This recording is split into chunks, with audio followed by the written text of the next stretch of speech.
Explainer: coronavirus reappears in discharged patients, raising questions in containment fight.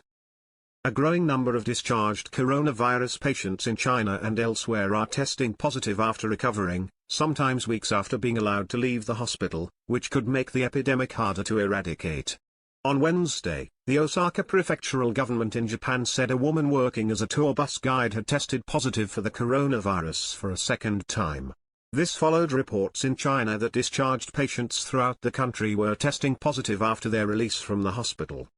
An official at China's National Health Commission said on Friday that such patients have not been found to be infectious.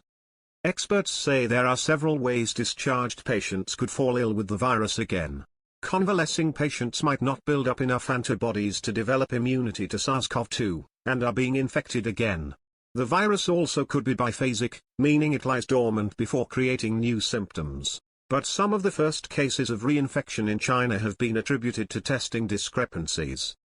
On February 21, a discharged patient in the southwestern Chinese city of Chengdu was readmitted 10 days after being discharged when a follow-up test came back positive. Lei Zuizhong, the deputy director of the Infectious Diseases Center at the West China Hospital, told People's Daily that hospitals were testing nose and throat samples when deciding whether patients should be discharged, but new tests were finding the virus in the lower respiratory tract. Paul Hunter, a professor of medicine at Britain's University of East Anglia who has been closely following the outbreak, told Reuters that although the patient in Osaka could have relapsed, it is also possible that the virus was still being released into her system from the initial infection, and she wasn't tested properly before she was discharged. The woman first tested positive in late January and was discharged from the hospital on February 1, leading some experts to speculate that it was biphasic, like anthrax. A Journal of the American Medical Association study of 4 infected medical personnel treated in Wuhan, the epicenter of the epidemic, said it was likely that some recovered patients would remain carriers even after meeting discharge criteria.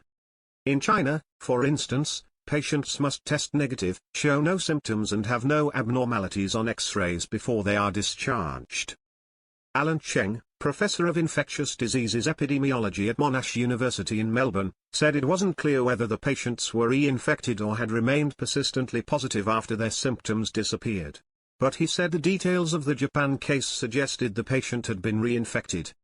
Song Tai, vice director of the local disease control center in southern China's Guangdong province, told a media briefing on Wednesday that as many as 14% of discharged patients in the province have tested positive again and had returned to hospitals for observation.